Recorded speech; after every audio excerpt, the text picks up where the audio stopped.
नमस्कार, आप देख रहे हैं जौनपुर टुडे और मैं हूं शुभम अग्रही। दोस्तों, जैसा आप सभी को पता है, 500 वर्षों के कठिन तपस्या, संघर्ष, अनेकों बलिदानों और तमाम कानूनी दांव पेचों के बाद अब ऐसा शुभ अवसर आया है जब 22 जनवरी को भव्य राम मंदिर का उद्घाटन समारोह है। भगवान राम को प्राण प्रतिष्ठा करके उनके गर्भगृह में विराजमान किया जाएगा।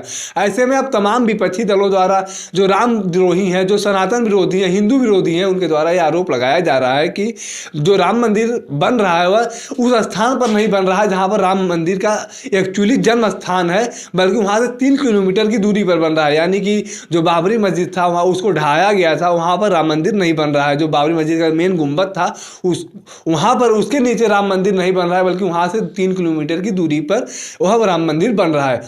अब जब विपक्ष के लोगों द्वारा यह आरोप लगाया जा रहा है तो विपक्ष के लोगों को इस बात का भी जानकारी होना चाहिए था कि जो राम मंदिर बन रहा है उसका बाकायदा नक्शा बनाया गया है और उस पूरे भूमि की जो 2.7 एकड़ का विवाद था उस पूरे परिसर का नक्शा बनाकर उसका पैमाइश कराया गया था और उस बाबरी मस्जिद जो बनाया गया था उसके पहले उसका भी नक्शा लोगों के पास था।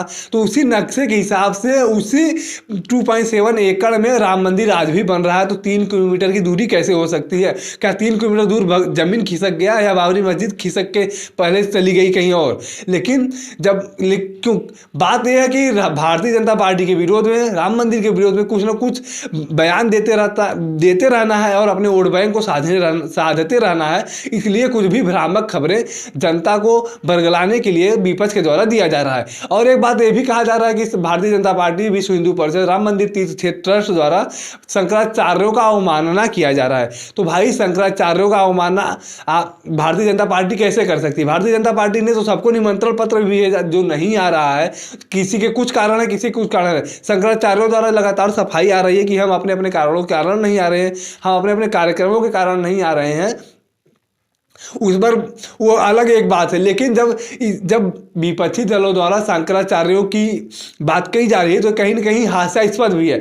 जो विपक्षी दल कांग्रेस पार्टी, समाजवादी पार्टी कल तक शंकराचार्यों को गाली देती थी, धर्म का ठेकेदार, दलाल बताती थी, जो कांग्रेस पार्टी हिंदू धर्म के अस्तित्व पर सवाल खड़ा करती थी, जो समाजवादी पार्टी के नेता कहते हैं हिंदू जैसा धर्म ही नहीं है और उनको उनके पार्टी का महासचिव बना दिया जाता है, जो कांग्रेस पार्टी के नेता कहते हैं राम तो मांसाहारी थे, वह कांग्रेस पार्टी अब शंकराचार्यों पर ज्ञान देने चली आई है।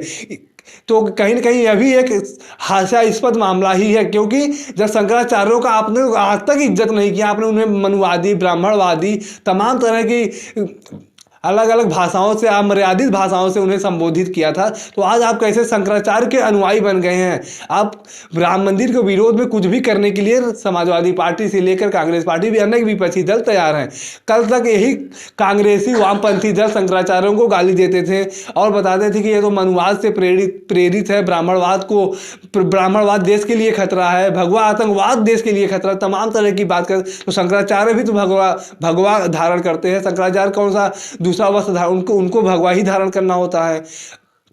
और जो समाजवादी पार्टी की तरफ से भी लगातार यह सवाल खड़े किया जा रहा है कि क्या प्रधानमंत्री नरेंद्र मोदी शंकराचार्यों से बढ़कर हो गए हैं? तो भाई, समाजवादी पार्टी के नेताओं को इस बात का भी जवाब देना चाहिए कि कल के जब 2016 के दौरान विसर्जन पूजा के दौरान, 2016-17 के दौरान विसर्जन पूजा में स्वामी अवमुक्तेश्वरानंद जी को बनारस के गलियों में, बनारस की सड़कों पर लाठीचार्ज किया गया था। उनके ऊपर लाठीचार्ज, उनके अनुयायियों पर लाठीचार्ज किया गया था। उन्होंने विरोध प्रदर्शन किया था, उस दौरान उन पर लाठीचार्ज किया था। उस समय भी वो भगवा धारण किए थे, उस समय भी वो धर्मगुरु थे, उस समय भी वो हिंदू धर्म के धर्मगुरु थे। तब क्या आपको याद नहीं आया कि वो धर्मगुरु हैं, वो भगवाधारी हैं, उनके ऊपर इस तरह की कुकृत्य न किया जाए? स्वामी अवमुक्तेश्वरानंद जी को सड़कों पर घसीट कर मारा गया था पुलिस के द्वारा। तब आपके शंकराचार्य प्रेम कहाँ था? तब आप उस समय हिंदुओं के प्रति सम्मान जो था उस समय क्यों नहीं दिखाया था? जब आपके लोग भगवान राम को काल्पनिक बताते हैं, हिंदू धर्म को काल्पनिक बताते हैं, रामचरितमानस पे सवाल खड़ा करते हैं, रामचरितमानस को जलाने का प्रयास करते हैं, तब आपका हिंदू प्रेम कहाँ चला जाता है? लेकिन जब भारतीय जनता पार्टी इतने बड़े शुभ अवसर को एक देशव्यापी, बल्कि देशव्यापी का अंतर्राष्ट्रीय कार्यक्रम बनाने के लिए पूरी तरह से तैयार है, सरकार, जनता और जो तमाम हिंदू संगठन हैं और लोगों द्वारा तमाम तरह की तैयारियां की जा रही हैं, तो आप तरह तरह की भ्रामक खबरें को फैलाने का काम कर रहे हैं।